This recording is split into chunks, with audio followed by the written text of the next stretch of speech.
మీకు తెలుసా, తల్లిపాలు శిశువుకు అత్యంత సహజమైన ఆహారం. కానీ ఒక తల్లిగా మీరు మీ బిడ్డకు సంపూర్ణంగా పాలు పట్టడానికి ఎలా సహాయం చేయవచ్చు? రండి, మీ బిడ్డను ఎలా సరైన స్థితిలో ఉంచి పాలు పట్టాలో తెలుసుకుందాం. నార్మల్ డెలివరీ అయినా సిజేరియన్ డెలివరీ అయినా గాని మీ బిడ్డకు హాయిగా, సౌకర్యవంతంగా ఎలా పాలు పట్టాలో చూద్దాం. గుర్తుంచుకోండి, మీకు ఎలా సౌకర్యంగా ఉంటే అలా పాలు పట్టవచ్చు. పక్కకు తిరిగి పడుకుని అయినా, కూర్చుని అయినా.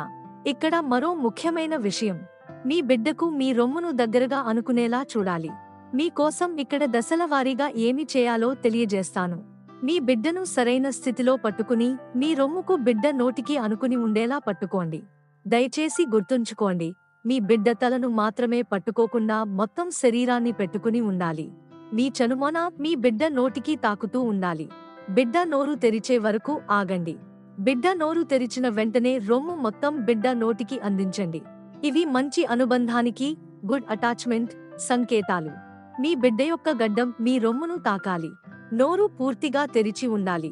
శిశువు నోటి కింద పెదవి కంటే నోటికి పైభాగంలో మీ రొమ్ము అరియోలా, నల్లటి భాగం ఎక్కువగా కనిపించాలి. తల్లికి నొప్పి ఉండకూడదు. సిజేరియన్ అయితే ఎలా? ఒకవేళ మీకు సిజేరియన్ అయితే మీరు స్పృహలోకి వచ్చిన వెంటనే పాలు పట్టవచ్చు. రండి, మీకు సిజేరియన్ అయితే ఎలా పాలు పట్టవచ్చో కొన్ని చిట్కాలను చూద్దాం. మీరు వెల్లకిలా పడుకుని మీ పైన బిడ్డను పడుకోపెట్టుకుని పాలు పట్టవచ్చు. లేదా ఒకవైపు పక్కకు తిరిగి పడుకుని మీ బిడ్డను పక్కన పడుకోపెట్టుకొని పాలు పట్టవచ్చు.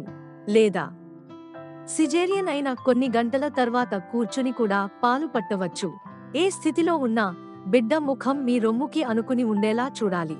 మీకు సహాయం అవసరమైతే మీ భర్త లేదా కుటుంబ సభ్యుల సహాయం తీసుకోండి. లేదా డాక్టర్, నర్స్లను బిడ్డకు పాలు ఇవ్వటానికి సహాయం అడగండి. ప్రసవం అయిన వెంటనే బిడ్డను మీకు స్కిన్ టు స్కిన్ కాంటాక్ట్ కోసం ఇవ్వాలి. దీనిని SSC అంటారు, స్కిన్ టు స్కిన్ కాంటాక్ట్. మరియు బిడ్డ పుట్టిన గంటలోపే పాలు పట్టడానికి. కాబట్టి మీరు మీ బిడ్డకు ఇప్పుడు ఎలా పాలు పడతారు? పడుకుని అయినా, కూర్చొని అయినా, మీకు ఎలా సౌకర్యంగా ఉంటే అలా పాలు పట్టవచ్చు. మరలా గుర్తుంచుకోండి, మీకు మీ బిడ్డకు మధ్య మంచి అనుబంధం కోసం మీరు మీ బిడ్డకు పాలు ఇవ్వడానికి సిద్ధంగా ఉండండి.